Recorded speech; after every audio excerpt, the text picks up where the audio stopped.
फातिमा सोगूत में फलायवीज भाई की दुकान पर इन्हें ढूंढने आती हैं, लेकिन वो अपनी दुकान पर मौजूद नहीं होते।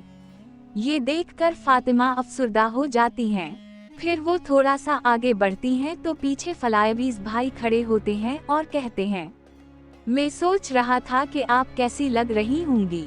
फलायवीज भाई की आवाज सुनते ही फातिमा के चेहरे पर मुस्कुराहट आ जाती है। वो पीछे मड़ती हैं और फलायवीज भाई को देखती हैं। फलायवीज भाई कहते हैं, आप उन परिंदों की तरह हैं। फातिमा कहती हैं, अकचोरा, मैं परिंदों की तरह क्यों हूँ? फलायवीज भाई जवाब देते हैं, क्योंकि उनके पास पिंजरे हैं, बिल्कुल आपकी तरह। फातिमा कहती हैं, वो पिंजरे नहीं, जिम्मेदारियां हैं। फलायवीज भाई कहते हैं, जिम्मेदारियां हूँ या हदें, अंजाम एक ही तरफ ले जाती हैं। फलायवीज भाई बेहद दुखी होकर कहते हैं, मैंने सुना है कि यगीत नामी शख्स ने आपके लिए रिश्ता भेजा है। फातिमा हैरान होकर पूछती हैं, आपको ये सब कैसे मालूम हुआ? फलायवीज भाई कहते हैं, ये बात सबकी जबान पर है, सब जानते हैं।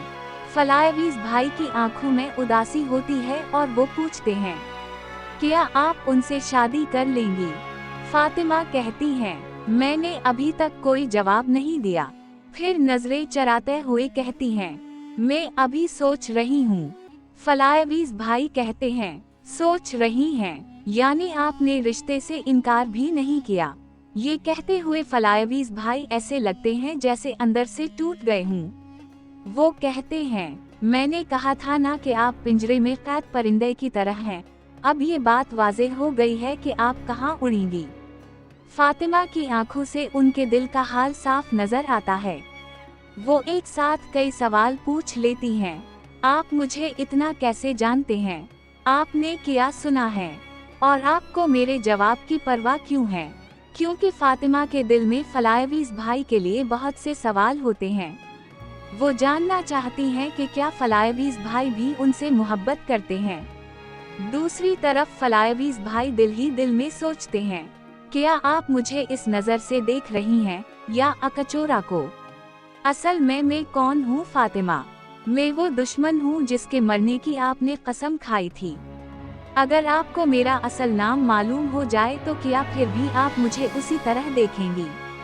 ये सोचकर फलायवीज भाई का दिल करची करची हो जाता है कि जब फातिमा को उनकी हकीकत मालूम होगी तो क्या वो फिर भी उनसे मोहब्बत करेंगी। इधर फातिमा सोचती हैं, आप मुझे दुश्मन क्यों बना रहे हैं? आखिर आप हकीकत में कौन हैं? फलायवीज भाई दिल में कहते हैं, मैं चालाक फलायवीज हूँ, दिमाग और तलवार दोनों इस्तेमाल करता हूँ, मगर मैं अपने ही जल्लाद से हार गया, यानी आपसे, फातिमा खातून। फिर फलायवीज भाई कहते हैं, शायद मैं इस परिंदे को आज़ाद करना चाहता हूँ। फातिमा कहती हैं, कोई भी इस परिंदे को ना कैद कर सकता है और ना आज़ाद।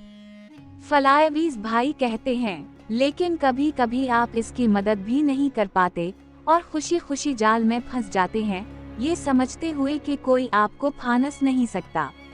ये कहते हुए फलायवीज भाई तमाम परिंदों को आज़ाद कर देते हैं। परिंदों को आज़ाद होता देखकर फातिमा बेहद खुश हो जाती हैं, जैसे वो खुद आज़ाद हो गई हूँ। फलायवीज भाई कहते हैं, तमाम परिंदे आज़ाद होने चाहिए, और आप भी। फातिमा की आंखों से उनके जज्बात साफ झलक रहे होते हैं। फलायवीज भाई कहते हैं, किसी ऐसे शख्स से शादी करने की जरूरत नहीं जिसे आप चाहती ही ना हो। फातिमा कहती हैं, आप हद से आगे बढ़ रहे हैं अकचोरा। फलायवीज भाई कहते हैं, मैं नामुमकिन चाहता हूँ।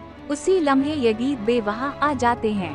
फलायवीज भाई फौरन अपना चेहरा छुपा लेते हैं और फातिमा खातून से कहते हैं, मुझे मुआफ कर दीजिए फातिमा, मैं अब आपका सामना नहीं करूँगा। और ये कहकर फलायवीज भाई वहाँ से चले जाते हैं। फातिमा की आंखों से ऐसा लगता है कि वो जो कुछ फलायवीज भाई से कहना चाहती थी, ज़बान ने उनका साथ नहीं दिया। फिर यगीत बे फातिमा के पास आ जाते हैं और फातिमा उनसे अपने आंसू छुपा लेती हैं। यूँ लगता है जैसे यगीत बे हमेशा फातिमा और फलायवीज भाई के दरमियान आ जाते हूँ। इधर फलायवीज भाई एक तरफ जाकर दीवार के साथ टेक लगा लेते हैं, जैसे उनका दिल बिल्कुल टूट चुका हो, क्योंकि फातिमा ने इन्हें कोई मुस्बत जवाब नहीं दिया था। फिर वो खुद से कहते हैं, खेल खत्म हुआ, अभी के लिए आप सबसे इजाजत चाहती हूँ, अल्लाह हाफिज।